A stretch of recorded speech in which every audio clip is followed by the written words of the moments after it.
Hindi ka pa rin nakapaghugas ng pinggan? Hindi ba't kanina pang umakit ang mga plato sa lababo? Sinabi ko na sa'yo na unahin mo itong mga inuutos ko bago ang ibang mga gawain. Nilalangaw na oh. Pasensya na po tay. Inutusan po kasi ako ni inay na magtindi ng kakanin sa tapat ng eskwela ni na Kuya Jomer. Nangangatwira ka pang hayop ka. Kung anong inuutos ko, yun ang gagawin mo. Yan na nga lang ang pakinabang mo sa akin eh. Hindi mo pa magawa ng tama. Uhugasan ko na po ang mga plato tay. Ilalapag ko lang po itong bilao sa lamesa. Bilisan mo! At kapin-kapin na ako! Wala akong magamit na baso! Dinampot na may 58 taong gulang na si Romeo ang bilao na ilalapag sana ni Buloy sa ibabaw ng lamesa.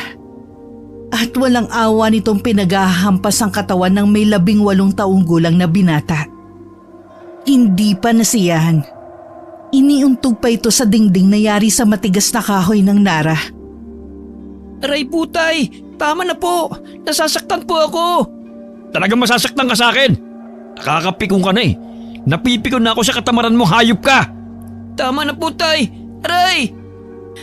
Naluluha sa sakit ng kanyang ulo si Buloy sa lakas ng pagkakauntog niya sa dingding. Gusto niyang tumakbo ng mga oras na yon para makatakas sa kalupitan ng kanyang ama. Pero katulad pa rin ng dati, naduduwag siya sa posibleng kahihinat na ng paglalayas niya. At kahit hindi na siya makahinga, sa sobrang hapdi ng mga sugat niya mula sa bilaong nasira sa katawan niya, sinalo na lamang niya pati ang tadyak at suntok ng kanyang ama. Kulang na lang ay pumasok na siya sa ilalim ng lamesa para magtago. Pero hinihila siya ni Mang Romeo sa tuwing napapalayo siya sa kamao nito. Hindi na alam ni Buloy kung saan siya dapat lumugar. Dahil kung hindi naman niya susundin ang utos ng ina niyang si Vilma, ay tiyak na ito naman ang magpaparusa sa kanya. At mas malala pa sa ginagawa ng kanyang ama ngayon. Idagdag pa ang galit ng Kuya Jomer niya sa tuwing napapabayaan niya ang alagang aso nito. At kapag minamalas-malas pa, katabi pa niya sa pagtulog sa kulungan ng asong si Tinoy. Ano bang ingay ang naririnig ko? Dinig na dinig ko ang pagsisigaw mo, Romeo, kay Buloy. Ano bang problema niyo mag-ama? Anak mo kasing yan eh. Nadatnan kong hugasin pa rin yung mga platong inutos ko sa kanya kanina pang umaga. Sino bang hindi magagalit sa kanya, Haber? Inutusan ko siya kanina maglako ng kakanin sa eskwelahan ni Jomer. Teka, nasa na ba ang benta mo? Akin na at wala tayong bigas ngayon. Inilahad ng may 50 taong gulang na si Vilma ang kamay sa nakasiksik na si Buloy sa ilalim ng lamesa. Nakayakap siya sa haligi nito at pilit ikinukubli ang payat niyang katawan. Sakalang din niya naalala na ang pinagbentahan niya ng kakanin ay nakaipit sa bilaong inihampas sa katawan niya. Ano ba? Nasa na ang benta? Nangangalay na ang kamay ko ha? Lumabas ka nga riyan sa ilalim ng lamesa. Ang laki mo na't hindi na rin bagay sa'yo magtago riyan. Nanginginig ang katawang nag-aalalang lumabas sa ilalim ng lamesa si Buloy. Hinarap nito ang kanyang ina na nakadamit pang dasal pa ng mga oras na yon. Isa itong pasyonista sa simbahan at inuupahang tagaiyak sa mga burol o lamay. At ang perang kinikita nito ay siya namang ipinampupuhunan sa pagbili ng mga sangkap sa pagluluto ng kakanin. Hindi na nakapag-aral si Buloy. Dahil ang Kuya Jomer lang nito ang iginapang ng kanyang mga magulang sa pag-aaral sa sekundarya. Kahit 3 beses na itong bumabagsak sa pag-aaral. Kaya umidad na halos ng 20 taon ay nasa 3 grado pa rin ito. Si Buloy na matalino ay nasa bahay lang at tagasalo ng mga init ang ulo ng kanyang mga magulang. Nagkalat po sa sahig, Nay.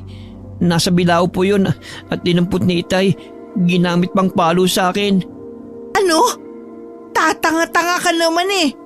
Bakit doon mo nilagay? May bulsa ka naman.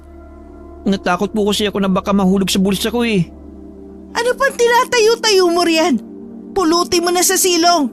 Nang maibili ko na ng bigas, tanga. Binatukan pa sa ulo si Buloy. Natataranta namang mabilis na bumaba ng hagdan ng binata at pinasok ang silong ng kanilang bahay. Yari yun sa kawayan kaya kitang-kita niya ang mga baryang nakakalat sa lupa. Sa tulong ng konting liwanag sa paligid, ay madali niya nakita ang mga pera sa lupa. Nagmamadali siyang pinulot yun isa-isa. At nang matapos na siya sa pagpulot, ay saka lang siya bumalik sa kusina kung saan naroroon ang kanyang mga magulang. Ito na po, Nay. Sa susunod na maulit to, hindi na ako magpapasensya sa'yo. Sige na, umalis ka na sa harap ko. At baka hindi pa ako makapagtimpi sa'yo eh. Isubo ko itong mga barya sa bibig mo. Sakalang nakahinga na maluwag si Buloy nang tumalikod ang kanyang ina patungo sa labas ng bahay para ito na mismo ang bumili ng bigas. Si Mang Romeo naman ay ipinagpatuloy ang paninermon sa binata nang harapin naman niya ang paghuhugas ng pinggan. Marami itong ibinilin sa kanya tungkol sa madalas na pagbabaliwala niya sa mga pinag-uutos nito. Minsan nga'y hindi na niya naiiwasan tanungin ang kanyang sarili kung anak pa ba ang tingin ng mga magulang niya sa kanya.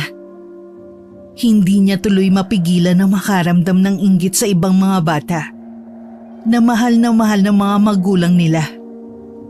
Pati sa Kuya Jomar niya ay nagseselos siya dahil mahal na mahal ito ng kanyang ama't ina. Magkaiba ang pagtrato ng mga magulang nila sa kanilang dalawa. Pagkatapos mo maghugas ng mga plato at baso, ipagtimpla mo ako ng kape. Opo, Tay. Tipid ang sagot na yun ni Buloy sa utos ng kanyang ama habang pangiwi-ngiwi ang mukha dahil sa matinding sakit ng pumutok niyang labi. Pati na rin ang pagkirot ng mga sugat niya sa likod. Dumidikit ang puting damit niya sa kanyang balat, kaya alam niyang dumudugo yun. Matindi rin ang paghapdi ng kanyang mga kamay, pati na ang mga brasong punong-puno ng latay at pasa dahil sa tubig na may sabon habang nag-uurong siya. Nasugatan siya dahil ang braso niya ang ginamit niyang pangsalag sa paghampas ng bilao sa kanya ng ama. At ngayong ang naguhugas siya ng plato, dumoble ang pagpapahirap sa kanyang bugbog na katawan.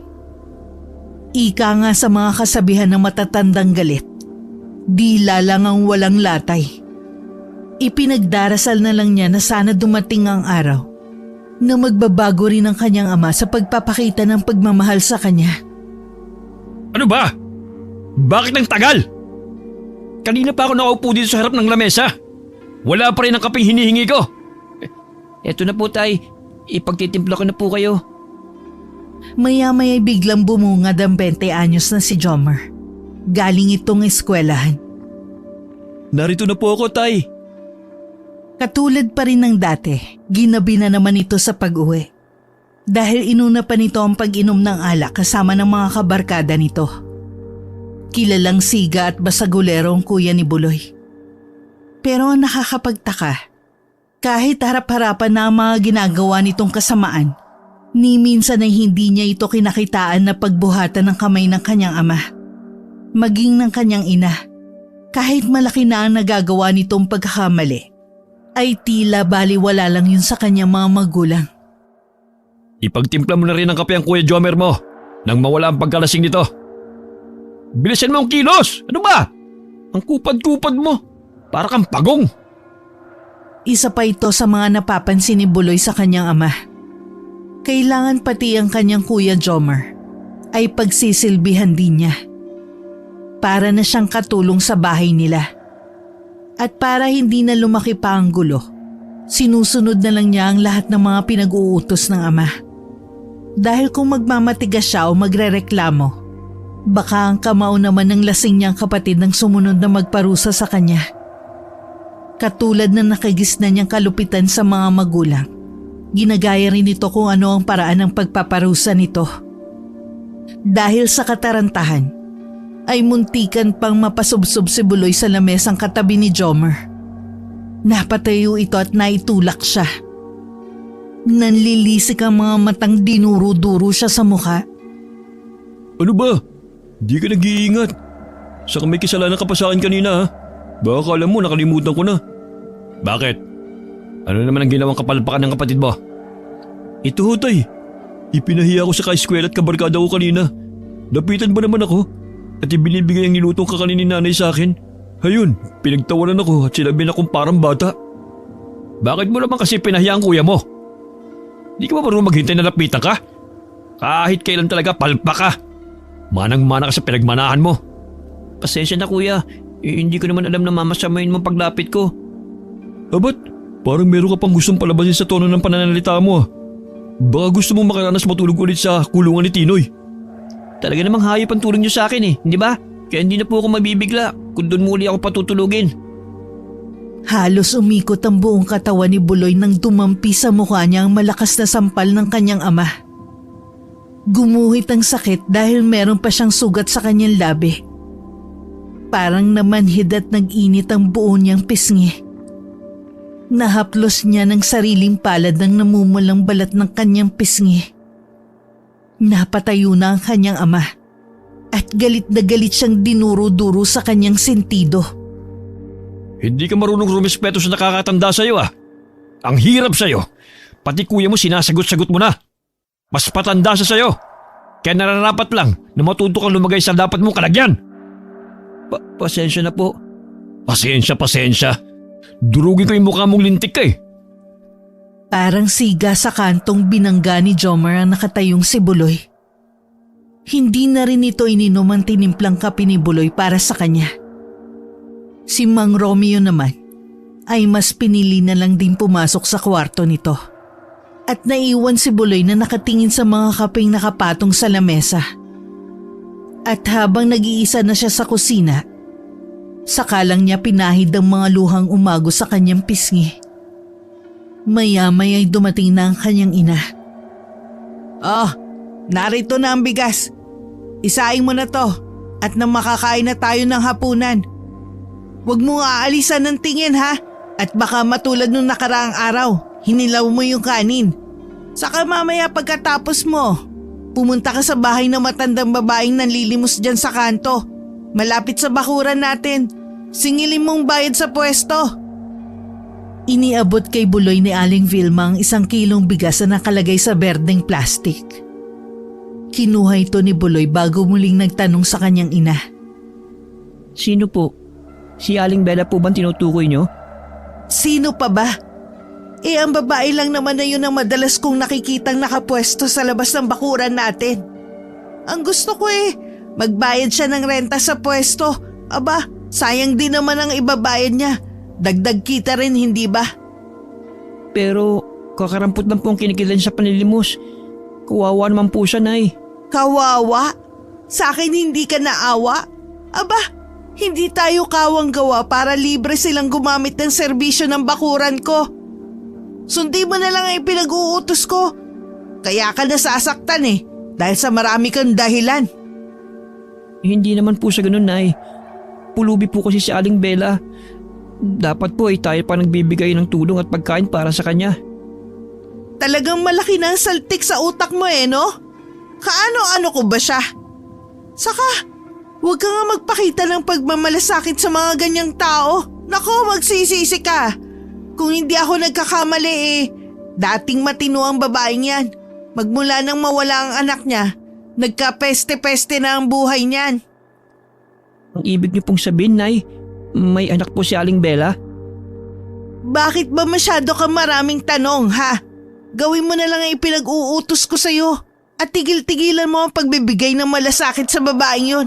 Nakakairita na. O ano, nakapagsaing ka na ba? Nakataas ang kilay ni Aling Vilma habang napadako ang tingin sa hawak na plastik ni Buloy. Saka lang niya naintindihan kung ano ang ibig sabihin ng kanyang ina. Opo, magsasayang na po ako, Nay. Nakita mo ba? Inginuso ni Aling Vilma ang labi nito sa labas ng kanilang bahay. Ang itinuturo nito ay ang matandang nakasandal sa bakod na humihingi ng limos sa mga taong dumaraan. Nakataas ang kamay ng babae. Gula-gula nitang mga damit na suot. At may mga sugat ng talampakan dahil wala itong sapin sa paa. Hindi ka na maghihirap pang puntahan ng babaeng yan sa kanilang tirahan sa bundok dahil nariyan na siya. Lapitan mo. Singilin mo nang may pakinabang naman ang pagiging tambay mo rito sa bahay. Masakit talagang magsalita ang ina ni Buloy. Nararamdaman niya sa dibdib niya ang tila kutsilyong tumutusok sa puso niya sa bawat salita ni Aling Vilma para sa kanya. Ayun na lang po, Nay. Nakakahiya po kasi. Si Raka, siya ang dapat mahiya aba. Malaking abala at nakakasikip sa daan ang ginagawa niya. Ano? Tatayo ka na lang ba riyan?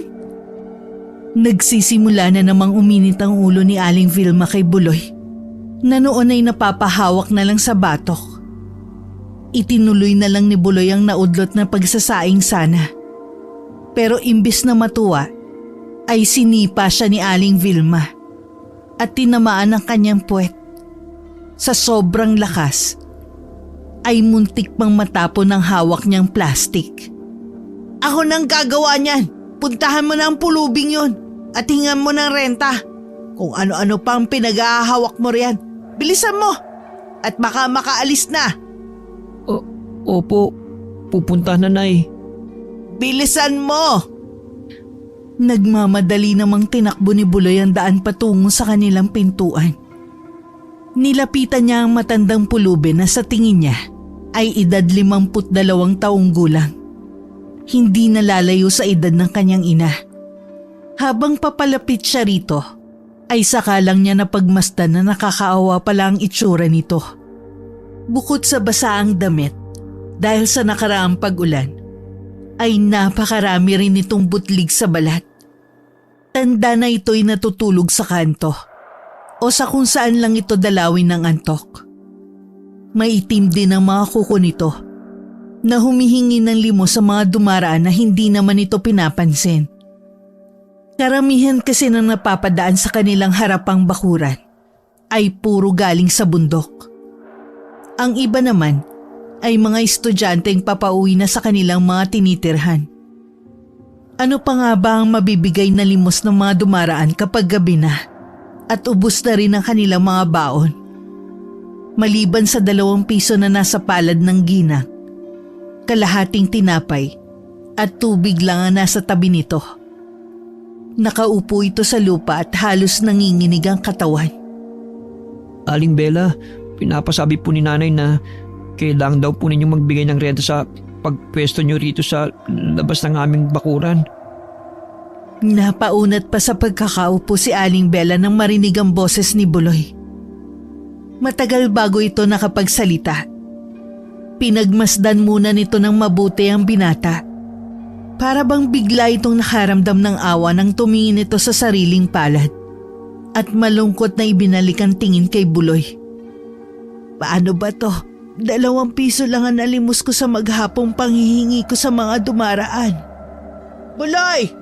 Matagal pa ba yan? Sige, Buloy. Kunin mo na tong 2 piso sa palad ko at makasaktan ka uli ng walang yamong mga magulang. Paano po kayo? Sige na, kunin mo na to. Saka dalhin mo na rin tong langis ko at igamot mo sa mga sugat mo sa mukha. Kahit papano'y nakaramdam ng tuwa si Buloy sa babae. Tila nakaramdam din siya ng pangliliit sa sarili sa ugaling yun ni Aling Bella. Kulang na lang ay ipagduldulan nito sa kanya ang hawak na maliit na bote na may lamang langis para lang makabalik agad sa kinaroroonan ng kanyang ina. Hindi ko po ito matatanggap, Aling Bella. Sa tingin ko po, mas kailangan niyo po ito eh. Sige na, sarili mo munang alalahanin mo. Tinatawag ka na ng iyong ina. Ako naman ay aalis na rin. Gumayak ito patayo habang dinadampot isa-isa ang mga gamit nito. Si Buloy naman ay malungkot na lang na napatingin sa mahinang pagkilos ng matanda sa pagkakasandal nito sa kanilang bakod. Huwag ka lang makakalimot ng pagtawag sa Diyos para manatili kang mabuting tao, ha? Natigilan si Buloy sa paalalang yun ni Aling Bella. Sa isip niya'y nagagalit siya sa anak na umabanto na rito at sa asawa nitong pinababayaan lang itong mamalimos ng tulong sa iba para lang mabuhay. Sinusuong nito ang ulan para lang makakuha ng awa sa iba. Hindi napansin ni Buloy na napakatagal na pala niyang nakatayo at nakatanaw lang sa papalayong babae. Parang may kung anong kurot sa puso niya habang pinagmamasdan ng barya sa palad niya. Kasama ng langis na simbolo ng pagpapakita ng pag-aalala ng matanda para sa kanya. Oo, pagmamalasakit galing sa ibang tao. Higit dapat sana'y ang kanyang ina ang magpakita nun sa kanya. Hoy! Buloy! Ano na? Pumasok ka na rito! At akin na yung mga binigay sa'yo! Opo, nariyan na po. Tinakbo lang ni Buloy ang pagitan nilang dalawa ni Aling Vilma. Nakaabang ito sa pintuan ng kanilang bahay. Ilang saglit lang ay nasa harapan niya na ito at nakalahad ang palad. Nakatingin ito sa hawak niyang pera at bote ng langis. Iniabot niya rito ang 2 piso. Bigla ay napataas ang boses nito. Ano to? 2 piso? Saan naman aabot tong binigay ng pulubing yun? Akin na nga yung hawak mong bote. Langis po ito, inay. Igamot ko raw po sa sugat ko. Itapon mo. Aanihin ko naman yan. Kahit ipamprito ko sa itlog, hindi yan sasapat. Kalokohan. Baka matetano ka pa riyan. Pesteng babaeng yun. Ako ba'y pinagloloko niya? Hindi naman po siguro, nay. Nakita ko pong yan lang talaga ang kinita niya. Isa ka pa. Kahit kailan palpak ka talagang utusan. Hindi na nakapagsalita si Buloy sa muling pagpapakita ng pagkairita sa kanya ni Aling Vilma. Nakasimangot ito na parang hindi nakakaramdam ng awa kay Aling Bella. Ay, kung sa bagay, pambili na rin to ng bawang. Sa susunod, sabihin mo sa babaeng yun, taasan na ang ibibigay, ha? O siya, pulutin mo na mga nakakalat kong bilao. Wala na naman ako mapaglalagyan ng ilalako kong mga kakanin. Sinira na naman ng ama mo ang bago kong bilao. Mabilis namang dinampot ni Buloy ang nasirang bilao. May mga bahid yun ng dugo dahil sa pagtama nito sa likod niyang nasugatan. May maigagamot na sana siya sa sugat niya. Pero kinuha rin ng kanyang ina ang bote ng langis saka itinapon sa labas ng bintana. Ang kuya mo pala dumating na ba? Opo, lasing na lasing nga po eh. May bago pa ba? Lagi namang umiinom ng alak ang kapatid mong yun. Hay, magmula nang mapasubo yun sa gulo, naghirap na tayo ng ganito. Nakakawalang gana. Huwag mo na nga ako tawagin kapag kakain na. Parang napagod ako sa'yo. Gusto ko na magpahinga. Malaki po talagang nawala sa inyo at sa akin. Kung hindi siya nagpakitang gilas sa mga walang kwenta niyang barkada, hindi rin po sana ako mahihinto sa pag-aaral. Ang boses mo marinig ka ng kuya mo. Gusto mo ba mabugbog ulit? Dating mayaman sina Aling Vilma at Mang Romeo. Kung hindi lang sa mga nangyaring malaking trahedya sa buhay ni Jomer nang minsan masangkot ito sa away kalye, ay hindi nila dadanasin ang paghihirap ngayon. Muntik makapatay ang Kuya Jomer ni Buloy nang pagsasaksakin nito ang lalaking tumanggi na inaalok nitong tagay ng alak. Mabuti na lamang at hindi ito napuruhan. 5 taon na ang nakakalipas, pero hindi pa rin niya yun magawang makalimutan. Ito rin kasi ang araw na pinahinto siya sa kanyang pag-aaral. Mabuti na lang at pumayag makipag-areglo ang nakaaway ng kuya nito. Pero ang kapalit ay malaking halaga para mapaurong ang demanda. Kasama sa naibayad nila sa biktima ang kanilang bahay at lupa. Dahil sa kahihiyan, lumipat sila sa malayong baryo para walang makakilala sa kanila. Hinintay lang ni Buloy na makapasok sa kwarto ang kanyang ina at ipinagpatuloy na ang naudlot niyang mga gagawin. Nang matahimik na ang kanyang paligid, saka naman pumasok sa isip niya ang kaawa-awang pulubing matanda. Ibinigay pa nito ang kakarampot na limos para lang sa sakim niyang ina. Sa kanyang saglit na paglingat ng pag-iisip, ay hindi niya napansin ang kanyang ama. Oh, anong itinutulala mo dyan sa harap ng lababo? Nakapagluto ko na ba ng kanin, ha? Hindi pa po, itay. Kasasalan ko lang po nitong kaldero sa kalan. Inutusan po ako ni inay na maningil ng renta kay Aling Bella kanina eh. Ano? Mas inuna mo na naman ang utos ng iyong ina? Tanga ka talaga. Kailan ka ba magtatanda, ha? Saka, huwag na huwag kang lalapit o makikipag-usap sa babae yon. Dahil may dala siyang kamalasan at wala sa katinuan. Gusto pa sanang sagutin ni Buloy ang paninirang puri ng ama niya kay Aling Bella. Pero hindi na lang siya umimik. Bukod pa ron, ibig niyang ipagsigawan dito na sila ang tunay naghahaman at wala sa sariling katinuan.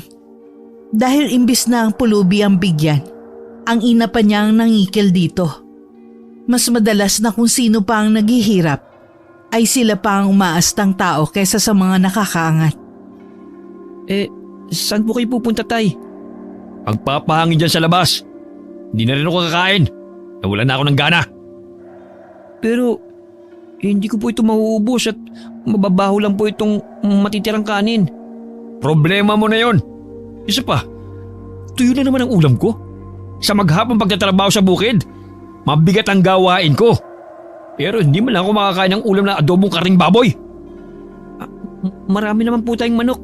Ipagkakatay ko na lang po kayo para mailuto ni inay. Peste! Baboy ang gusto ko, hindi manok. Makalabas na nga lang. Nakakainis talaga. Wala na nga nasabi pa si Buloy nang diretsyong lumabas sa bahay ang kanyang ama. Naiwan pa nga ang usok galing sa bagong sinding sigarilyo nito. Humugot na lang siya ng malalim na hininga at pinagtuunan ng pansin ang nasirang bilao na itinabi sa sulok ng kalan malapit sa dingding. Nang gabing yun, ay hindi na rin kumain ng hapunan si Buloy pagkaluto niya ng kanin. At nang masiguradong maayos niyang naitabi ang ulam, nagpasya na rin siyang pumasok sa sariling kwarto. Inilapat niya ang masakit na likod sa matigas niyang papag. Gumuhit ang kirot sa kanyang sugat. Kahit sa higaan, ay hindi niya maiwasan ng hindi ikumpara ang kanyang sapin sa likod sa banig na gamit ng kuya niya.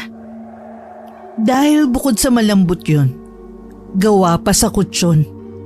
Abakang banig naman ang sa kanya, maitim at luma na. Ano kayang pagkakamaling nagawa ko sa una kong naging buhay at napunta ako sa ganitong klaseng pamilya? Kasabay ng pagpikit ng mga mata ni Buloy ay ang pagdalaw sana ng antok. Pero bigla na lang umalulong ang alaga nilang asong si Tinoy.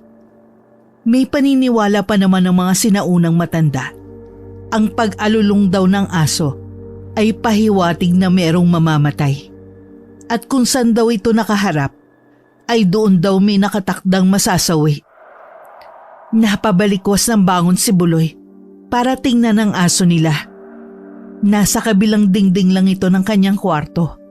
Kaya pagsilip niya sa bintana ay agad niya itong makikita. Pagdungaw niya sa binuksang bintana, napapansin niyang hindi ito mapakali paharap sa bahay ni Mang Kanor. Sinaway niya ito kaya tumigil ito sa pag-aalulong.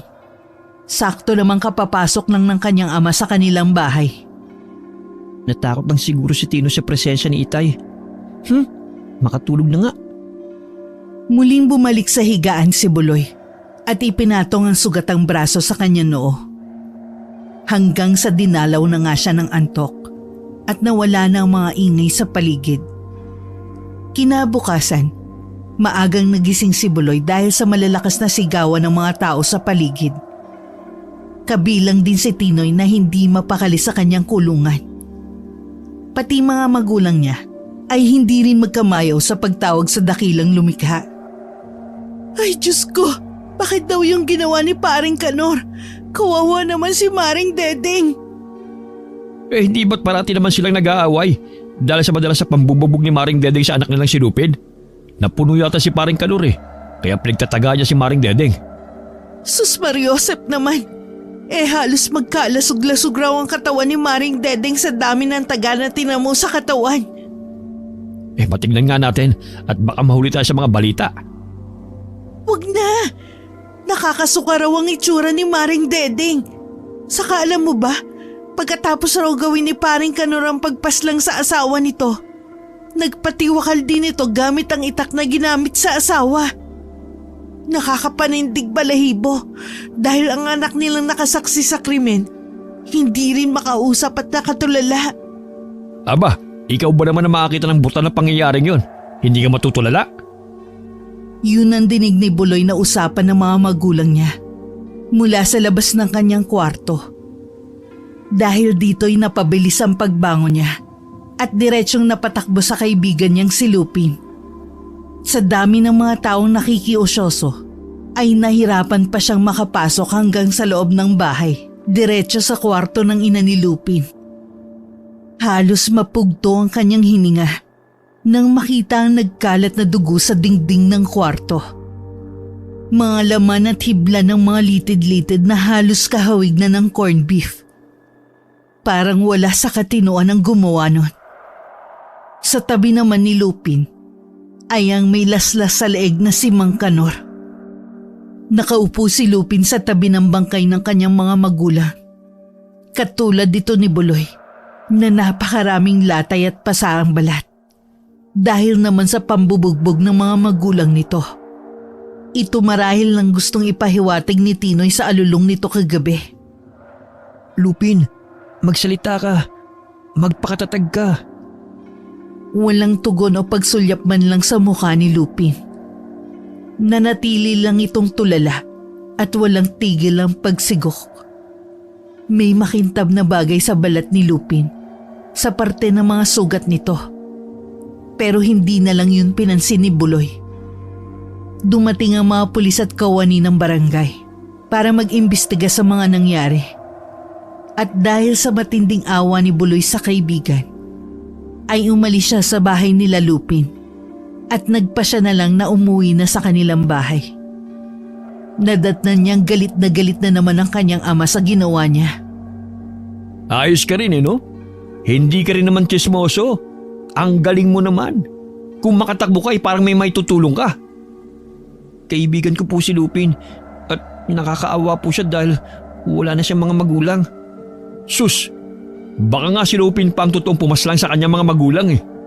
Gawa-gawa lang naman ng mga tsismosa ang kwentong si paring Kanor ang pumatay kay Maring Dedeng. Paano kung gawa naman yun ni Lupin? Naku, wag po kayo magsalita ng ganyan, tay. Paano kung totoo po talagang inosente si Lupin? Kilala ko po ang kaibigan ko. Hindi niya po yung magagawa. Nakita mo naman hindi ba? Kasama pa rin siya sa investigasyon dahil siya ang natirang buhay. Bakit hindi kasi siya nakaisip ng paraan para humingi ng saklolo, Aber? Kahit pa po, hindi niya yung magagawa.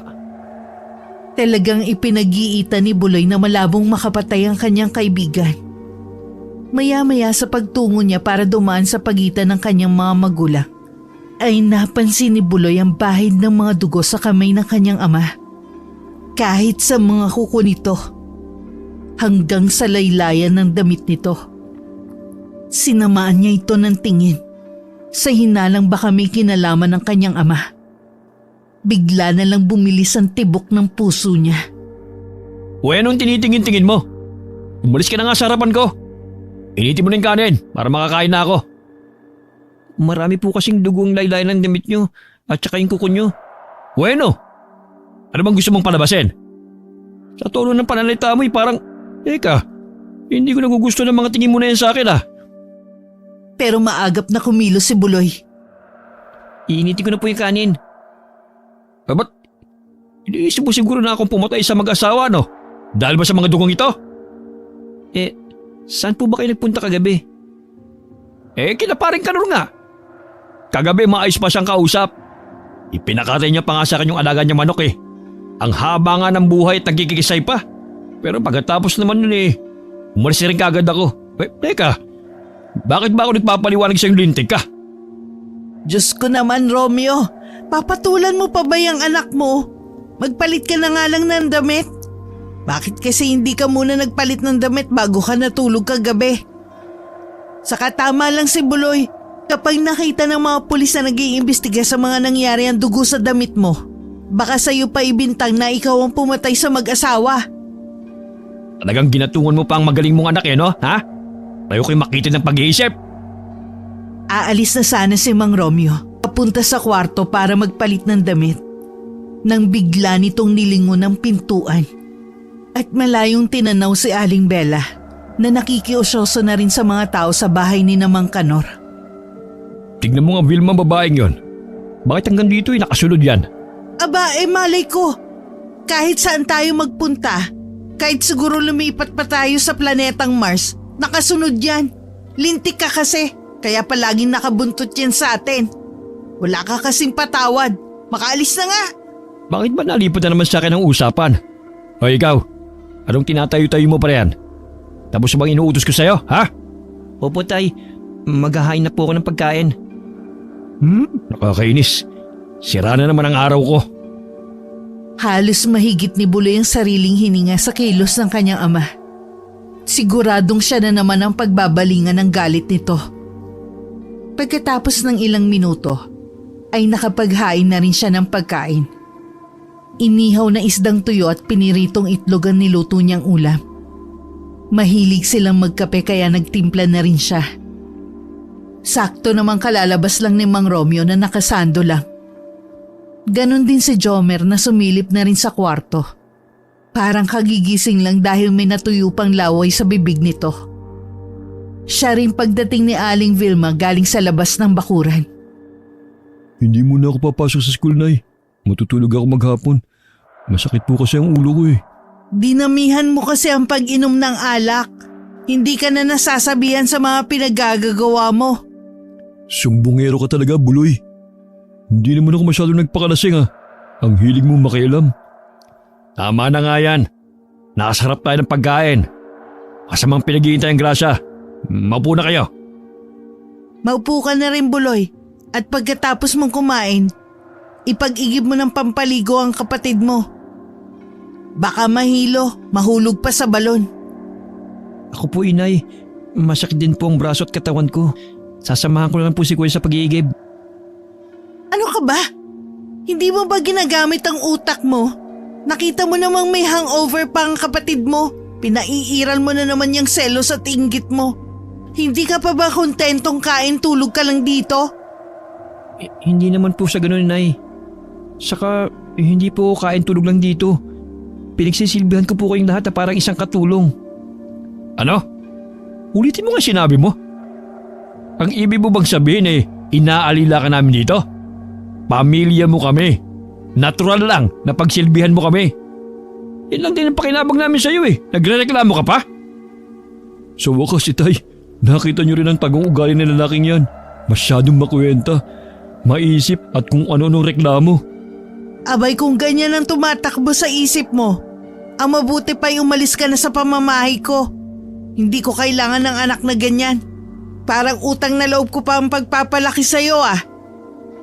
Ang simpleng almusal ay nauwi sa matinding pagtatalo at pagkakampihan ng mga magulang ni Buloy laban sa kanya. Totoo naman nakapansin-pansin ang pagkakaiba ng pagtrato sa kanilang dalawa ng Kuya Jomer niya. Hindi lang niya matiis ang nararamdamang sakit dahil mas nag-aalala pa ang mga ito sa kuya niya kumpara sa kanya na bukod sa tadtad ng latay sa katawan ay pagod na rin sa ibinibigay na sama ng loob sa kanya. Halos hindi niya malasahan ang pagkain. Itinungo ni Buloy ang ulo at hindi na lang umimik. Mas masakit pa sa sugat at pagdurusa ng kanyang kalooban ang pagpapakita ng mga magulang niya ng kawalang gana pagdating sa kanya. Kagaya ng ipinag-utos ng kanyang ina, ipinag-igib na lang niya ng pampaligo ang Kuya Jomer niya. Nakakadalawang salok pa lang siya sa balon na pag-aari ni Manang Dolores, ay dumating naman ang dati niyang kaeskwelang si Berto. May dala rin itong timba at mukhang mag-iigib rin ito kagaya niya. Mukhang pares ko, napalo ka rin ng iyong ama. Natalo na naman siguro sa sugol kaya nilagyan ka na naman ng marka sa katawan. Bungad ni Buloy kay Berto habang hawak ang mahabang kawayang pangsalok sa tubig. Nakita niyang may mga bagong paso sa katawan ng bagong dating. Tinignan muna nito ang bilog-bilog na paso mula sa sigarilyo, saka napapahikbing ikinuwento ang nangyari. Tama raw ang sinabi niya, at sa awa ni Buloy kay Berto, siya na rin na naglagay ng tubig sa timba nito. Ang malas naman natin sa mga magulang. Ito mo nangyari kay Lupin. Para bang Tama lang nangyari sa kanya dahil wala nang mananakit pa sa kanya. Pero ako, kahit pag malupitan ako ni na Itay at Inay, mahal na mahal ko pa rin naman sila eh. Hindi ko sila magagawang saktan. Pwera na lang kung hindi ko sila kadugo o totoong mga magulang. Baka makapatay pa ako kung sakali. Malungkot na napangiti si Berto sa mga tinuran ni Buloy. Sinabi nito na kasalanan sa Diyos ang pumatay ng tao at hindi rin daw nito magagawang saktan ng mga magulang na nagpalaki rito. Pagkatapos ay nagpaalam na rin ito sa kanya at siya naman ay binuhat na rin ng 2 malalaking timbang may lamang tubig, pampaligo ng lasinggero niyang kapatid. Pagdating niya sa bahay ay nadismaya si Buloy. Anak naman ng Teteng oh. Talagang ako pa rin na mag-uugos ng mga pinagkainan namin. Mahapdi pa naman ang sugat ko. Pero ang pagrereklamo niya ay naudlot nang marinig niya ang tinig ng kanyang Kuya Jomer. Bilisin mo! Iiling-iling na ipinasok ni Buloy ang 2 timba sa loob ng banyo, kung saan naroroon ang kapatid at hinihintay ang pagdating niya. Mukhang balak pa nitong magpahilod ng likod sa kanya. Wala naman siyang nagawa kundi ang sundin nito. Paliguan mo rin pala si Tinoy. Saka ibinili ni Itay kanina bago siya umalis. Bumili ka raw ng karning baboy sa palengke at ipaluto mo raw kay Inay. Matagal na raw siyang hindi nakakatikim ng adobo. Nakakadiri naman. Mukhang hindi ako makakain nun. Kahawig kasi nang nakita kong karne ng katawan ni Aling Dedeng. Mabuti naman. Pabor sa amin yun. Masosolo namin ang ulam. Nanguuyam ang tawang yun ng Kuya Jomer ni Buloy. Kaya sa inis niya rito ay binilisan na lang niya ang paghihilod sa likod nito gamit ang magaspang na bato. Kailangan din kasi niya magmadali para ibili ang kanyang ama ng karne ng baboy bago ito umuwi sa hapon. Ang ina naman niyang si Aling Vilma ay ume-extra muna ng paglalabada sa mga magulang ni Berto. Kinailangan pa niyang tulungan ito para makapagluto agad ng adobo sa gabi. Dahil sa pagmamadali, hindi niya sinasadyang nabitiwan ni Buloy ang hawak na batong panghilod at nabagsakan sa paang kapatid. Aray ko, hayop ka! Hindi ko sinasadya, kuya. Tila bingi si Jomer sa paliwanag ni Buloy kaya nang bigla itong tumayo. Dinampot nito ang bato. Nagulat siya nang ibatuyo ng kuya niya sa kanya at tumama sa kilay niya. Pumutok yun at tumagos ang dugo sa mukha niya. Hindi niya magawang maimulat ang kaliwa niyang mata dahil sa walang tigil na pag-agos ng dugo. Natatarantang hinubad ni Buloy ang kanyang damit at itinakip sa sugat niya. Nagmamadali siyang tumakbo palabas ng bahay para humingi ng tulong. Sakto naman naroroon si Aling Bella na nakasandal sa kanilang bakod. Gulat itong napatayo at nag-aalalang lumapit sa kanya. Ay, bakit ang dami mong dugo sa mukha, iho? Halika nga rito at ako nang gagamot niyan. Sino bang may gawa nito? Si Kuya Jomer po ang may gawa nito. Tulungan niyo po ako, Aling Bella. Hindi po tumitigil ang pagdudugo ng sugat ko. Madali lang gamutin yan. Teka, nasan ba ang langis na ibinigay ko sa'yo? Itinapon po ni Inay ng malamang galing sa inyo. Hay nako, maitim talaga ang budhi ng inay mong yon. Tinanggal ni Aling Bella ang nakatakip na damit sa may kilay ni Buloy. Hindi yun humihinto sa pagdugo. Dinukot ng ginang ang tinatago nitong langis sa bulsa nito. Nilagyan nito ng langis ang sugat ni Buloy. Nakaramdam ng ginhawa ang binata. Nawala ang sakit at nakakapagtakang huminturi ng pagdurugo sa kanyang kilay. Hala, mabisa po palang langis niyo, Aling Bella. Salamat po sa pagtulong niyo. Ako lang din ang may gawa nito saka may bulungan langis na to. Iilan lang kayo sa mga binibigyan ko nito. Kung gusto mo nga mapatino ang mga magulang mo, magagawa mo gamit lang ang langis na to. Ano po bang pangalan ng langis na yan? At napakabilis po ng epekto sa sugat ko. Ang tawag sa langis na to ay babunal. Malupit na gamot ito. At huwag mo rin ipagsasabi sa iba na meron ako nito. Masyadong gahaman ng mga tao. Baka gamitin lang nila ito para kumita ng pera. Akin ang mga braso mo at nang malagyan ko na rin ng gamot. Makakaasa po kayo, Aling Bella. Hindi ko po ipagsasabi kahit kanino. Saka, salamat po talaga sa tulong nyo. Wala yun, iho. Masaya ko natulungan kita. Masakit din sa akin ang nakikita kang nasasaktan at binubugbog ng hayop mong ama. Sa katunayan mula pagkabata mo, nakasubaybay na ako sa'yo. Kaya alam ko ang hirap na pinagdaraanan mo.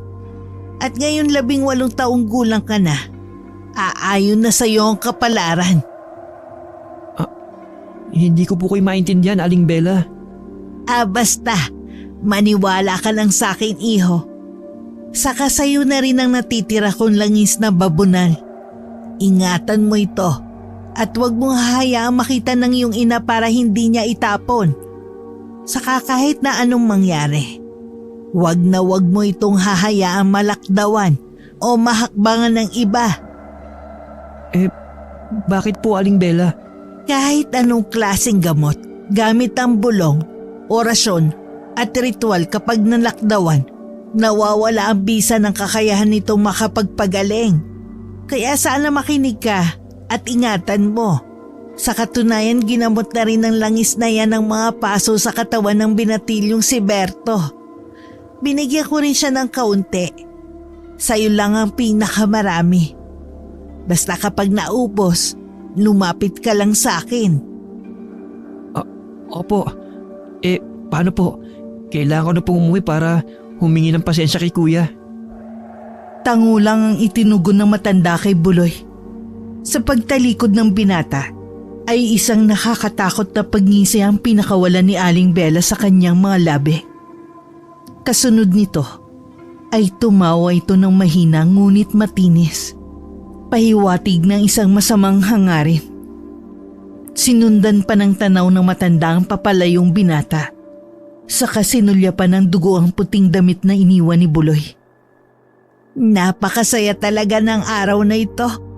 Pwede na akong manood na lang ng kakaibang palabas sa pagsikat ng araw kinabukasan. Kasabay ng masiglang balita na magpapatibay sa aking kaligayahan. Pakanta-kanta pa si Aling Bella habang tinitiklop ang damit ni Buloy. Dinala niya yun sa kanyang dibdib na tila bayakap niya ang binata. Mahigpit ang ginawa niyang pagyakap habang nakangiti at pagkatapos ay nanlilisik ang mga matang muling sumulyap sa bahay ni na Buloy. Pagdating naman ni Buloy sa bahay nila, nadatnan niyang nagmumura si Jomar dahil sa malaking bukol nito sa ulo. Napatayo ito pagkakita sa kanya. Sabay hagis sa kanya ng batong panghilod na ginamit niya kanina. Itapon mong batong yan. Hindi ko na yan gagamitin. Pero imbis na itapon, ay itinabi yun ni Buloy sa kalan malapit sa naunang bilaong nasira. Para bang gusto niyang ipunin ang mga bagay na ginamit sa kanya para saktan siya. Pagkatapos, ay humingi siya ng pasensya sa kanyang Kuya Jomar. Pasensya? Nabukol na nga ako sa ulo. Humanda ka talaga kina Inay-Itay. Pagdating nila, isusumbong kita sa kanila. Hindi pa ba sapat ang sugat ko sa kilay na ikaw ang may gawa, Kuya? Kaya bakit mo pa ako isusumbong? Kulang pa yan, lintik ka. Dapat sa'yo, sa kulungan ng aso matulog. Tatanggapin ko, Kuya, kung yan ang kaliligaya mo. At kinukonsensya mo pa ako? Makatulog na nga lang. At baka hindi lang yan ang abuti mo sa akin. Pado ka. Nakahinga ng maluwag si Buloy nang makitang pumasok na ang kapatid nito sa kwarto. Ilang minuto lang ang lumilipas nang biglang dumating ang kanyang inang may dalang mga gulay. Ay, maaga ako natapos sa paglalabada. Teka, paano ba yung kilay mo, Buloy? Malamang dahil sa katangahan yan. Teka, nandito ka rin? Hindi ka ba nagtrabaho sa bukid? Naalala ko nga pala. May lakad kami ni paring Salvador. Bisperas pala ng piyesa sa kabilang baryo. May sabong. Inaya ako kahapon para samahan ko raw siya para ilaban ng talisay niya. Grabe naman pagkasugaron lang kumpare mong yon. Ay siya, mamaya ka na lang umalis at hindi pa yata nakakabili ng karneng baboy si Buloy. Ano ba naman yan? Ang kupad talagang utusan yan. Teka lang, napano ba kasi ang kilay mo? Nakakairit ang pagmasdan eh. Saka, bakit nagkikintabang ng mga balat mo? Binato po kasi ako ni kuya ng kanyang panghilod. Baka nasaktan mo rin. Kaya tama lang yan sa'yo. Sandali. Pupunta ko muna si paring Salvador. Sige na, Romeo. Ikaw naman, Buloy. Pumunta ka na sa palengke. Bumili ka na ng karne, dali. Opo, Nay. Nagmamadaling umalis si Buloy para bumili ng karne at muntik pa ngang makasabay sa paglalakad ang kanyang ama. Lumiko lang ito sa daan patungo sa bahay ni Namang Salvador. Sumulpot naman ang kaeskwela niyang si Berto sa kabilang banda at may daladalang basket. Mangunguha raw ito ng papaya. Dahil sigurado daw ang ama nitong si Mang Salvador na mananalo ang manok sa sabong. Ano? Pambihira naman si Mang Salvador. Wala pa nga ang panalo eh. Nagpapahanda na ng gulay na isasama para sa manok. Napangisi din si Berto sa sinabi ni Buloy. Kahit ang totoo, malas ang ganon pagdating sa panabong. Kabaliktaran daw ang mangyayari. Hindi na lang pinansin ni Buloy ang isyu na yon. Mas natuon ang pansin niya sa makintab na likido sa mga paso sa katawan ni Berto. Ginamot ka rin ng mabait na si Aling Bella? Tumango lang si Berto, saka mabilis na naglakad kasabay niya. Nag-usisa rin ito sa kung ano raw ang sadya niya sa palengke. Bibili lang ako ng karning baboy. Namimiss na kasi ni Itay na mag-ulam ng adobo eh. Sumilay ang kakaibang ngiti sa labi ng dating kaeskwela ni Buloy. At nangakong dadalhan siya ng lutong ulam na adobo ring baboy. Ramatikman daw niya ang luto nito. Ilang oras pa ang nakalipas ay nakabili na si Buloy ng karneng baboy. Nagkahiwalay din naman sila ni Berto kaya mag-isa na siyang umuwi. Pagbalik niya sa bahay ay abala naman si Aling Vilma sa pagluluto ng kanin para sa tanghalian. Tumulong na rin siya sa pagluluto at pagkatapos, saka lang niya pinaliguan si Tinoy. Kaya lang ay bigla siyang kinabahan ng biglang umalulong ang aso. Nakakatakot ang paraan nito ng pag-alulong. Walang patid at paharap sa dinaanan nila ni Berto kanina. Ano ba, Buloy? Patahimikin mo nga yan si Tinoy. Nakakapanindig balahibo ang alulong ng asong yan eh. Kaya aga-aga, pinaiinit ang ulo ko. Nakapagtataka nga po, Inay eh. Dahil sa araw siya umaalulong, mukhang hindi po maganda ang kutob ko. Huwag ka nga parang tangar yan. Oh, nandyan na pala ang ama mo. Hindi ba sila natuloy sa pagsabong? Napatayo naman si Buloy mula sa pagkakaluhod sa harap ng pinaliliguang aso. Nakita niyang nagmamadaling maglakad ang kanyang ama, papalapit sa kanilang kinaroroonan. Kapansin-pansin din ang mga tilamsik na dugo sa damit nito, pati ng dugo sa mga kuko nito. O bakit humahangos ka? Nagtataka si Aling Vilma sa itsura ng kadarating palang na asawa. Nasa puno ito ng hagdan sa may pinto at hawak ang sandok na gamit sa pagluluto ng kanilang ulam. Kabalas naman ang araw na ito oh. Aba, yung panabong ni paring Salvador ang pinagdiskitahan niyang patayin. Nag-away kasi sila ng asawa niya. Sa galit ba naman niya eh. Bigla na lang niyang pinugutan ng ulo yung manok. Inago ko nga'y hawak niyang patalim eh. Kaya ito, namansan tuloy ng mga dugong damit ko. Masyadong mainitin ang ulo ng mga tao ngayon ah. Magpalit ka na ng damit mo at huwag ka na munang tumuloy para magsabong. Paputi pa eh. Hintayin ko na yung adobo mo. Siya nga pala, Buloy. Pagkatapos mo riyan, puntahan mo nga yung babaeng yun sa harapan ng bakuran natin. Paalisin mo kung kinakailangan. Si Aling Bella po? Pero nanlilimos lang po siya ng tulong. Konting barya. Suntok o sunod? Ang dami pang sinasabi. Basta paalisin mo. Wala naman pong ginagawang masama yung tao eh. Anak ka ng putya. Halika nga rito! Po! Hindi na pinatapos magsalita ni Mang Romeo si Buloy dahil ito na mismo ang lumapit para suntukin siya sa sikmura. Kahit madalas yung gawin ng kanyang ama, nagugulat pa rin siya kapag sinasaktan siya nito. Halos mamilipit siya sa sakit ng sikmura habang nakaupong nakabaluktot sa lupa. Nakita yun ni Aling Bella, kaya nagmamadali itong lumapit kay Mang Romeo. Ang kapal naman ang mukha mong saktan ng anak mo. Aalis ako kung yan ang gusto mo. Huwag mo lang saktan si Buloy. At kailan ka pa nagkaroon ng karapatang makialam sa anak ko? Baka nakakalimutan mo kung hindi dahil sa akin. Baka matagal ka ng pinaglalamayan. Kung hindi rin dahil sa akin, wala ka rin sa kinalalagyan mo ngayon. Huwag mong pagsasalitaan ng ganyan ng asawa ko. Baka gusto mong kalad ka rin kita palabas ng bakuran ko. Hindi yan sinasabi, ginagawa.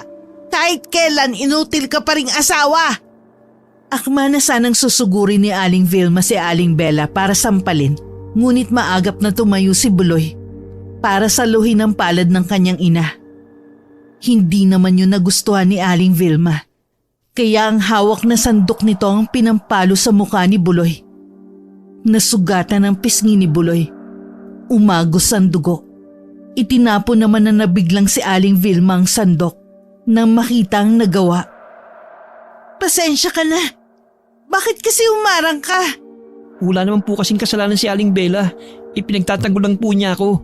Kita mo na, sa kabila ng pananakit ninyo sa anak ninyo, mahal na mahal pa rin kayo ni Buloy.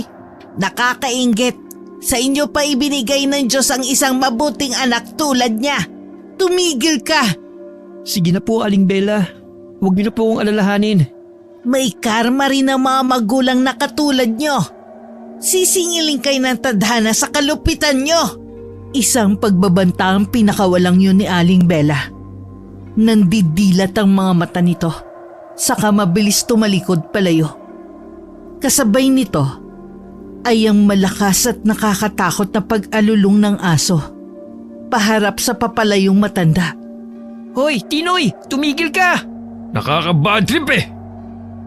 Wala nang nagawa pa si Buloy, kundi ang pagmasdan na lang ang papaalis na ring ama, kasunod ng kanyang ina. Naiwan ni Aling Vilma sa lupa ang sandok na ginamit sa pagpalo kay Buloy kanina. Pumasok na ito sa kanilang bahay at dinampot naman ni Buloy ang sandok para itabi sa naunang mga gamit na nagdulot ng sugat sa kanyang katawan. Hindi niya alam kung bakit at para saan ang ginagawa niyang pagtatabi sa mga gamit. Pagpasok niya ng bahay, diretso siya sa kusina. Sa harap ng kalan ay inilapag ni Buloy ang sandok sa tabi ng bilao at bato. Katulad ng mga naunang bagay na yun, may mga bahid din yun ng kanyang dugo. Kakain na ako, Vilma. Ipagsandok mo muna ako ng adobong baboy. Narinig mo naman Buloy, di ba?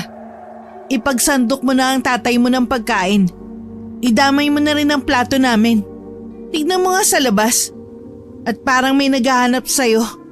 Tinatawag ang pangalan mo eh. Saka lang din kumilos si Buloy nang marinig ang pamilyar na boses ni Berto sa labas. Pagkasilip niya sa pintuan, nakita nga niya ito na nakatayo sa may puno ng hagdan. Nakangiti ito at hawak ang isang mangkok na punong-puno ng laman ng adobong karne. Tinupad nito ang sinabi kanina nang huli silang mag-usap na patitigimin siya ng luto nito. Salamat, Berto, sa ulam. Mukhang sarap. Saka marami itong dala mo ha. Baka naman wala na kayong ulam. Sumagot lang ito ng hindi at ibinida pa kay Buloy na pinili daw nito ang malamang parte ng karne dahil gusto raw nitong siya ang unang makatikim sa unang luto nito. Nahagip pa nga ng paningin niya ang pasilip-silip na si Aling Bella mula sa kalayuan. Kitang-kita ni Buloy ang masaya nitong pagkaway at malapad ng pagkakangiti bago ito tumalikod. Saka naglakad papalayo. Kinabahan naman si Buloy sa hindi maipaliwanag na dahilan. Nawala lang ang atensyon niya sa matanda nang biglang magsalita uli si Berto para magpaalam. Maya-maya na lang daw nito babalikan ng lalagyan. Salamat, Berto. Mukhang bagong ahon lang to sa kalan ha. Mainit pa. Mabilis ang ginawang pagtalikod ni Berto kay Buloy. Si Buloy naman ay muling sinulyapan ng hawak na mangkok bago dinala sa naghihintay na lamesa. Nakaupo ang kanyang mga magulang. Ganon din ang Kuya Jomar niya, nakakaupo lang din nang dumating siya. Inilapag niya sa gitna ng mesa ang ibinigay sa kanya ni Berto. Saka nag-agawan na sila sa pagsandok ng kanin sa plato. Aba, kanino galing to? Mukhang masarap at malapot ang sabaw. Galing po kay Berto. Sabi po kasi niya kanina nang makasabay kong bumili sa palengke, patitikimin daw niya po ako ng luto niyang adobo. Aba, tingnan mo nga ang batang yun. Maaasahan na sa pagluluto. Hindi kagaya ni Buloy. Walang kaalam-alam pagdating sa kusina. Sinaing na nga lang ang lulutuin, nahihilaw pa. Hindi po ba't anak siya ni Ninong Salvador? Patikim nga po kung gaano kasarap. Halos magkakasabay pa ang tatlo sa pagsandok sa karne gamit ang kutsara. Si Buloy naman ay nagkasya na lang sa kanyang upuan at naghintay sa reaksyon ng mga tumikim. Wow! Ang sarap naman ito. Pero bakit ganun? Makunat ang laman pero malinamnam naman ang lasa. Tama ka, Tay. Ang dami nating ulam ngayon. Sa sobrang sarap ng lasa, nakalimutan na ng tatlo na patikimin si Buloy ng ulam. Kung tutuusin ay para sa kanya yon. Pero dahil sa ganado ang kanyang pamilya, ay nagkasya na lang siya sa ulam na niluto ng kanyang ina. Hindi na nga halos nagalaw ang niluto ni Aling Vilma dahil mas inuna pa nila ang ulam na luto ni Berto. Hindi maipaliwanag ni Buloy ang kabang biglang bumundol sa kanyang dibdib na marinig niya ang maingay na tunog sa pagnguya ng tatlo sa laman. Pati na rin ang biglang pagtatayuan ng mga balahibo sa kanyang katawan. Simula sa kanyang batok hanggang braso. Ang sarap talaga. Grabe ang busog ko. Sabi ng ama ni Buloy habang nakaliyad at himas-himas ang sariling tiyan. Si Jomar naman nakailang dighay bago nilamasan pa ng kanin ang natirang sabaw sa mangkok. Si Aling Vilma naman ay siging tanggal ng mga tinga sa ngipin dahil makunat raw pero masarap. Nang mabusog ang tatlo sa pananghalian nila at nasimot ang kanin at ulam, biglang nakaramdam si Buloy ng pag-init ng kanyang katawan at pagtulo ng kanyang laway dahil isa-isa nang nagsipasok sa kwarto ang kanyang mga magulang at kuya niya. Sinarili na lang niya ang matinding pananakit ng kanyang ulo, katawan at pagkirot ng kanyang mga sugat. Mahapdi at hindi maipaliwanag ang kanyang nararamdaman. Kaya bago pa lumala, kinuha niya ang langis sa kanyang bulsa at ipinahid yun sa mga sugat na kumikibot dahil sa sakit. Maya-maya'y dagling ng laho ang pananakit na nararamdaman ni Buloy. Napalitan yun ng antok at pagod. Kaya pagkatapos sa ginagawang pagliligpit at paghuhugas ng pinagkainan, wala sa loob na dinampot niya ang sirang bilao, batong panghilod at sandok. Dinala niya ang mga yun sa kwarto at ipinatong sa lamesa saka siya umidlip. 4 na oras mula sa kanyang pagkakahiga ay nagising si Buloy sa pagkakagulo ng kanyang pamilya sa labas ng kanyang kwarto. Kanya-kanya silang pagsusuka. Ang kuya Jomar niya ay sa lababo nagsusuka. Sa bintana naman nagsisuka ang kanyang mga magulang. Inay, itay, ano po nangyayari sa inyo? Ang hayop na to, nagtatanong pa. Kuya, bakit ba? Ang hayop na si Berto, naka-eskwela mo. Yun ang dala sa atin ng ulam. Grabe! Karne pala ng mga magulang niyang niluto niya. Ano po? Nanlalaki ang mga mata ni Buloy nang marinig ang sinabi ng ama. Palibhasa'y kagigising lang niya. Kaya matagal bago niya naunawaan ang ibig sabihin nito. Ang karning kinain namin kanina, kaya pala makunat. Karne pala ni paring Salvador at asawa nito. Niluto ni Berto. Marami sa mga kapitbahay natin na nabigyan niya. Kaya pala kakaiba ang lasa. May nasarapan daw kaya humingi pa ng isang pang mangkok. Tapos... Napasugod na naman si Aling Vilma sa bintana para sumuka lang ulit. Hindi na nito natapos ang sasabihin. Kaya si Mang Romeo na ang nagtuloy. Nakalagay daw sa malaking kawa. Nakasalang sa kalan habang nakapatong pa raw ang mga ulo ng mag-asawa sa ibabaw ng lamesa. At balak sa nagsisig naman ang iluto. Nakakadiri! Pati si Buloy na hindi na rin kinaya ang mga narinig, napatakbo sa labas ng bahay at bumaligtad na rin ang kanyang sikmura. Pero sa kabila ng kanyang mga nararamdamang pandidiri, napatingin na naman siya ng masama kay Mang Romeo. Dahil sa tuwing may nangyayaring krimen, palagi nilang nakikitang duguan ang kanyang ama. Hindi kaya frame up? Pero ang totoo si Itay talagang pumapatay. Pero kumain din siya ng adobo kanina. Napuno ng katanungan ang isipan ni Buloy habang nakatingkayad sa harap ng kanyang mga sinuka. Kasabay din ito ang pagbalik sa kanyang alaala na ang mga pumapatay ay ang mga batang pinagmamalupitan ng kanilang mga magulang. May kung anong uri ng lagimang kumakalat sa baryo nila. Hindi ito simpleng patayan. Dahil nangyayari yon sa tuwing umaalulong si Tinoy at nakikita naming duguan ang damit ni Itay. Nahulog na muli sa malalim na pag-iisip si Buloy hanggang sa makaramdam siya ng paglalaway, panginginig ng katawan at muling pagkibot ng kanyang mga sugat. Kasabay ng may kung anong mga hayop ang gumagalaw sa kanyang sikmura ay ang tinig na bumubulong sa kanyang isipan.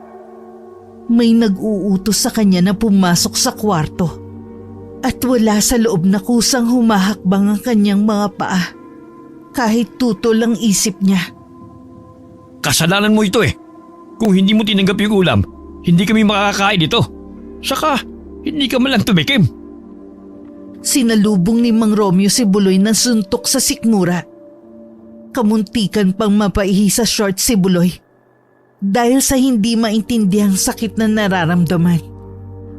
Kapag kuway wala rin sa loob niyang pumihit siya papalabas ng bahay at pinakinggan ng utos ng kanyang isip na puntahan na lang si Berto. Bumalik ka rito! Saan ka pupunta? Hindi pa tayo tapos!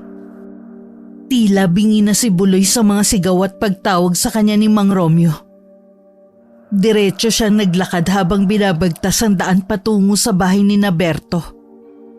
Katulad ng mga nauna, mas maraming taong nakiusyoso dahil marami ang nakakain ng karne ng tao. Hinawi ni Buloy ang mga tao at diretso siya sa kusina ni Berto. Naroroon si Berto kausap ang mga pulis. Nakaupo ito sa harap ng lamesa habang may taklob na puting tela ang mga pugot na ulo na nasa ibabaw ng lamesa. Nakasalang pa sa kala ng kawa at kapansin-pansin ng tila wala sa sariling sagot ni Berto sa mga tanong ng mga pulis.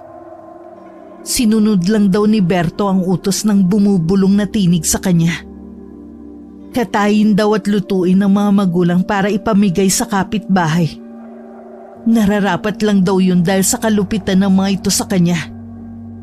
Ang makintab na balat na may paso-paso ang patunay sa kalupitang sinapit nito sa kamay ng ama. Diyos ko, anong misteryong dala ng mga bagay na nadidinig ko sa aking isipan? Katuloy ng mga bulong sa isip ni Berto, nangyayari din sa akin. Pagkatapos marinig ni Buloy ang panig ni Berto, mabilis ang mga hakbang na hinanap niya si Aling Bella. Wala na ito sa tapat ng kanilang bakuran at hindi niya alam kung saan niya ito hahanapin. Kaya ipinasya niyang umuwi na lang. Pagdating niya ng kanilang bahay, dumiretso siya sa kusina. Nadatnan niyang mga naglilinis ng ngipin, dila at bibig sina Mang Romeo, Aling Vilma at Jomer. Kanya-kanyang paraan kung paano matatanggal ang bakas ng lasa ng karne ng tao. Nakaramdam ng saya si Buloy sa kanyang nakikita. Pero hindi niya alam kung bakit at kung para saan ang tuwang nararamdaman niya. Masaya ka? Nakangiti ka dyan eh. Natutuwa ka nangyari sa amin to? Naku, hindi po. Sige po, papasok na po ako sa kwarto. Medyo madilim na po eh. Tsaka natitiyak kong hindi na kayo makakakain ng hapunan dahil sa mga nangyari. Nag-iwan pa si Buloy ng nakakalokong ngisi kaya't hindi naman yun nakaligtas sa paningin ni Jomer. Walang kaabog-abog na sinugod nito ng suntok sa mukha ang nakangiti pa ring si Buloy.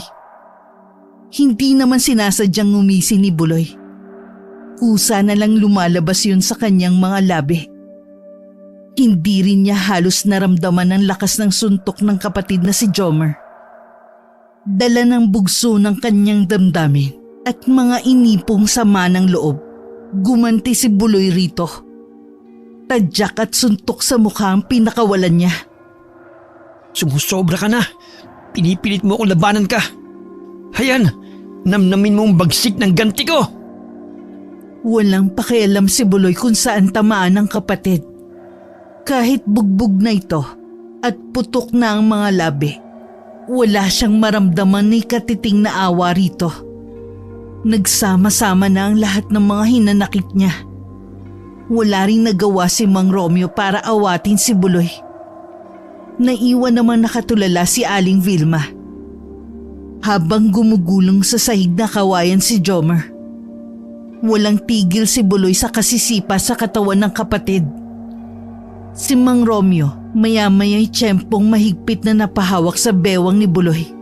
Tinangka nitong pigilan, kaya napilitan nitong bigwasan ng suntok sa mukha si Buloy. Hayop ka. Papatay mo bang kapatid mo? Papatayin ko talaga yung anak mong nagmamagaling. Anak! Buloy! Ano nangyayari sa'yo? Huli na para sa pagtawag ninyo ng anak sa akin. Wala sa katinoang tinalikuran ni Buloy ang natitigilang si Aling Vilma.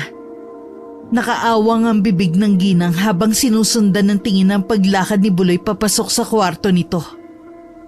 Narinig pa ni Aling Vilma ang malakas na pagsara nito ng pinto. Pagkaalis ni Buloy sa harapan ng mag-asawa, hindi nila naitago ang pagkadismaya sa ipinakitang pag-uugali ng anak nila. May hindi tamang nangyayari kay Buloy, Vilma. Masyado tayo naging malupit sa kanya. Diyos ko, eto na ba ang kinatatakutan ko? Ang matutong lumaban sa atin ng anak mo? Naunahan lang niya ako, inay. Tumigil ka! Unahin mo munang gamutin ang mga sugat mo. Bumangon ka riyan! Samantala mula sa makapal na halaman malapit sa kusina ng mag-asawa, ay nagtatago ang masayang-masayang si Aling Bella. Nakangiti ito na parang isang nakakatakot na halimaw. Dumating na ang nakatakdang oras ng aking paniningil. Sa pagsira mo ng buhay ko, aking Romeo, maghintay ka lang. Dahil hindi pa yan ang katapusan. Nagsisimula pa lang ako sa pagbawi sa pagyurak mo sa aking dangal. Isinusumpa ko. Mapapabilang ka kasama ng asawa mo sa brutal na pagpaslang ng mga kagaya ninyong magulang na malulupit sa anak. Tila baliw na tumawa si Aling Bella.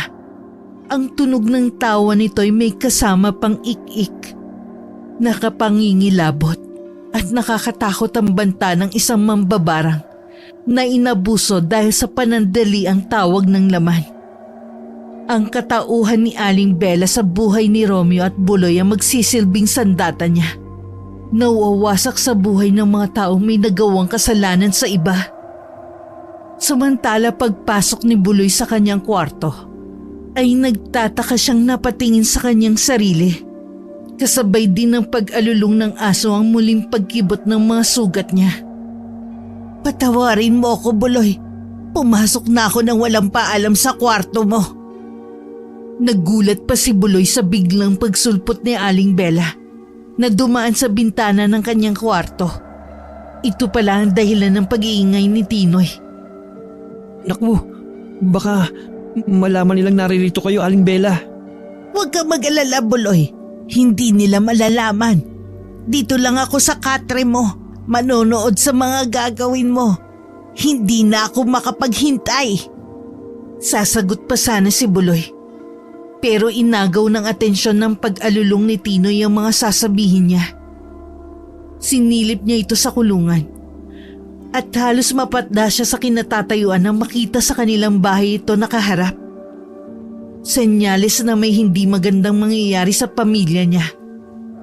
Pero mas lalo siyang nagulat nang biglang magsalita si Aling Bella. Kunin mo ang langis sa iyong bulsa at gamitin mo ang mga sugat mo. Parang iisang kumikilos ang kanyang mga kamay para kunin ang bote sa loob ng kanyang bulsa. Kahit anong pagpupumiglas niya para pigilan ang gagawin, nasa isip lang niya ang lahat ng pagtutol niya. Ngayong tapos mo nang lagyan ng langis ang mga sugat mo, hiwaan mo ulit ang mga ito at patakan mo ng iyong dugo ang mga bagay na ginamit nila sa pananakit sa'yo. Ganun nga ang ginawa ni Buloy. Isa-isa niyang pinatakan ng bilao ang panghilod na bato at ang sandok na tinipon niya sa may kalan. Sa mismong may dugo niya pinatakan langis.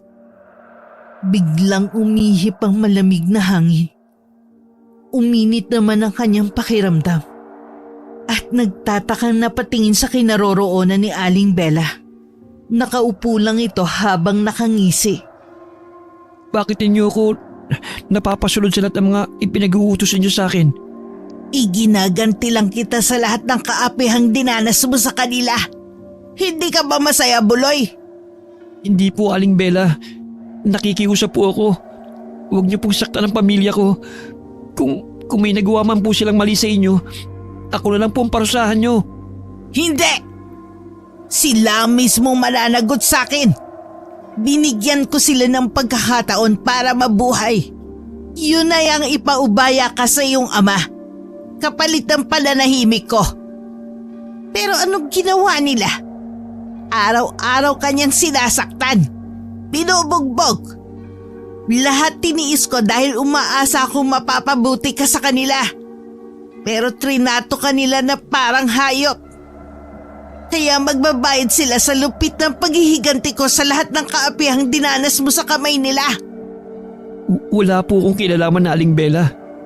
Kayo po palang punot dulo ng mga patay nangyayari dito.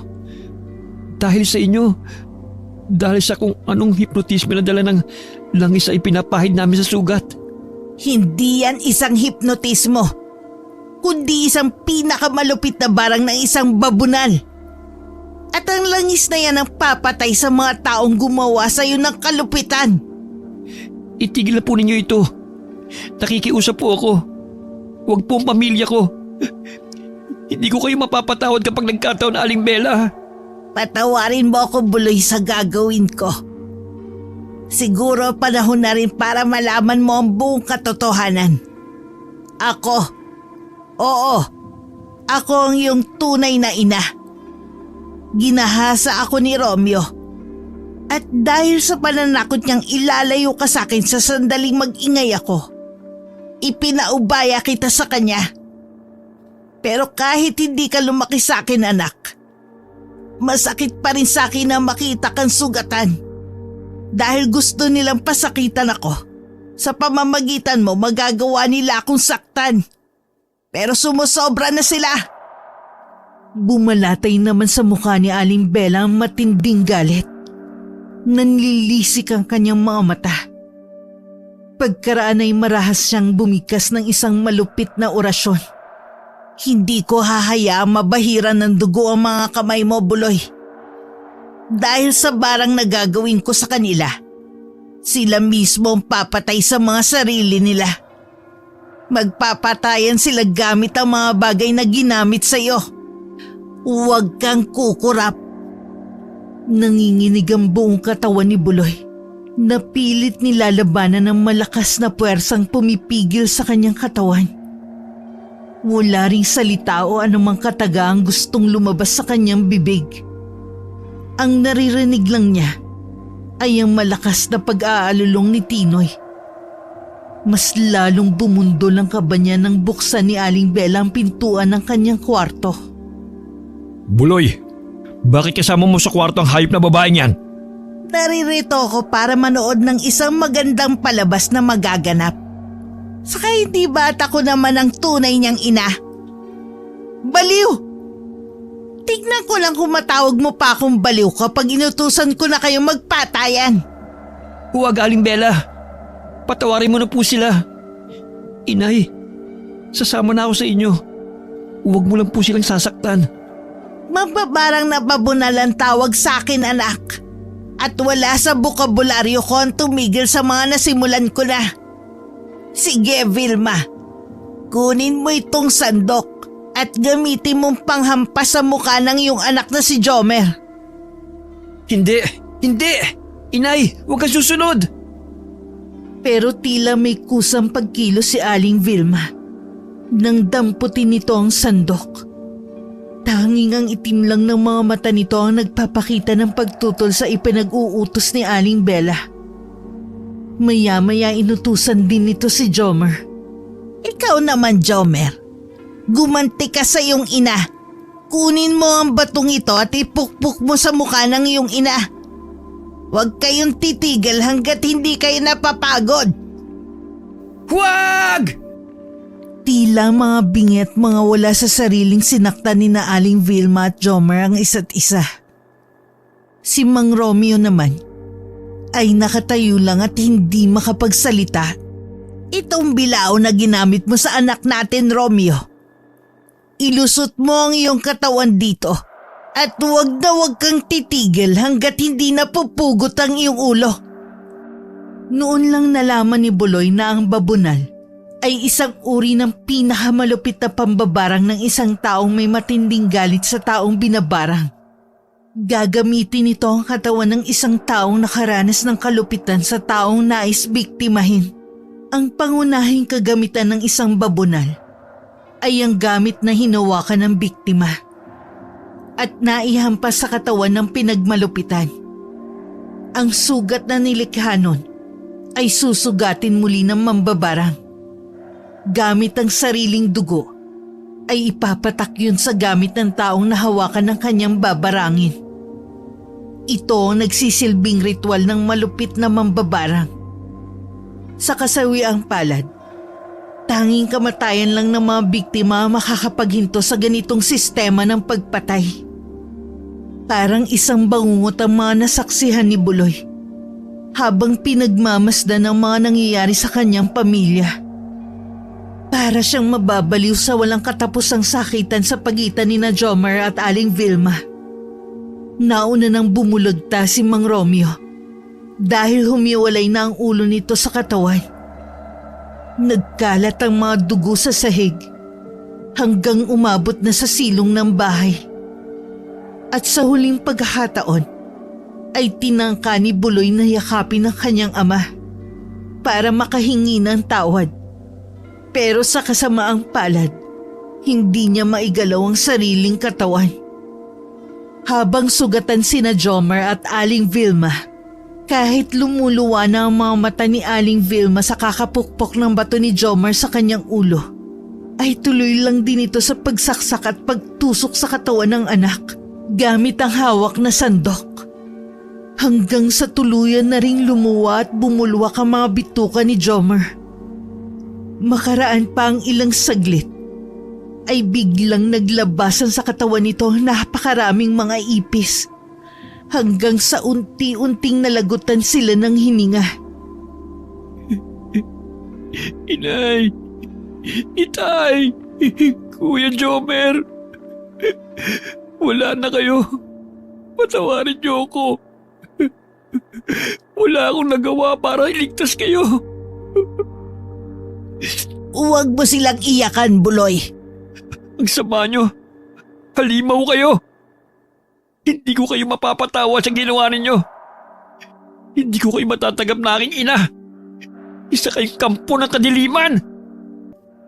Nagawa ko lang ito dahil mapagparusa silang mga magulang, Buloy. Hindi kayo Diyos. Wala kayong karapatang bumawi ng buhay na may buhay. Lumayas kayo sa harapan ko. Kayo din! Sumama ka na sa akin, anak. Magpapakalayo-layo tayo. Para ano? Takasan ang ginawa ninyo? Alam niyo ba kung ano magiging epekto sa akin ng mga nakita ko? Ha? Anak. Wala kayong puso. Hindi matanggap ni Buloy ang sakit ng paghihiganti ni Aling Bella sa pamilyang minahal na niya. Napuno siya ng hinagpis at pagsisisi nang tanggapin niya ang langis na binigay sa kanya ni Aling Bella. Wala siyang kaalam-alam na isang mahusay na babunal pala si Aling Bella. Isang mambabarang na malupit pa sa mga mapanganib na ordinaryong mambabarang. Ililibing ko ang aking pamilya bago ko ililisanin ang lugar na ito. At kayo, huwag na kayo magpapakita pa sa akin. Dahil hindi ako mangingiming gamitin din ito sa inyo para kayo ipaslangin. Simula sa araw na ito, patay na ang totoo kong ina. Patawarin mo ko anak sa mga nagawa ko. Nagpadala ako sa bugso ng aking damdamin. Tama lang na maging pulubi kayo. Ang mamalimos ng awa ng iba habang buhay na dadalhin mo ang kasalanan sa pagbabarang mo sa kanila. Isa lang masasabi ko sa inyo, Inay, may katapat na kabayaran ng paggamit nyo ng itim na kapangyarihan. Wala kayong puwang sa langit. Kasabay ng pamamaalam ay pumatak ang mga luha sa mga mata ni Buloy. Isa-isa niyang binuhat ang mga katawan ng mga walang buhay niyang mga magulang at kapatid. Sa likod bahay niya dinala ang mga ito. Naghukay siya ng lupa para magsilbing libingan ng mga ito. Habang kasama si Tinoy, tumagal din ng 6 na oras ang paghuhukay ni Buloy. Agaw dilim at liwanag na nang siya'y matapos. Humihikbing tinabunan niya ng lupa ang bangkay ng kanyang ama, ina at kapatid sa libingan ng mga ito. Matapos ay ipinatong niya ang mga kagamitang huli nilang ginamit sa puntod ng mga ito. Patawarin niyo ko dahil wala akong nagawa. Hindi ko na paglabanan ng mambabarang na yun dahil kontrolado niya ang katawan ko. Saan man kayo naroroon, Diyos na sanang humanap ng hustisya para sa inyo. Masakit sa akin ang malaman kong siya palang aking ina. Sana'y wala ng mga kagaya niyong lilitaw sa baryo na ito para hindi na makagawa ng kasalanan at muling pumaslang ang aking ina. Sana'y matagpuan din niya ang kabutihan at pagsisihan niyang mga nagawa niyang kasalanan. Natanaw din ni Buloy ang ina niyang si Aling Bella na malungkot na naglalakad papalayo.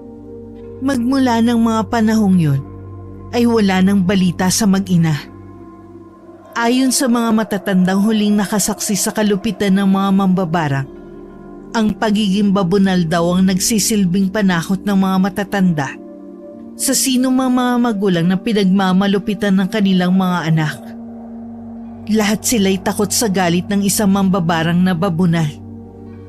Nawala din ang mga kwento ng buong pamilyang huling nakaranas ng kalupitan ng ganti ng isang anak na inapi at inabuso.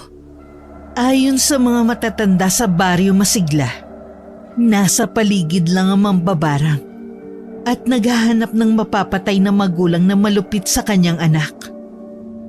Ang pagmamalupit ng mga magulang sa isang anak ay hindi na pagmamahal na matatawag kundi parusa.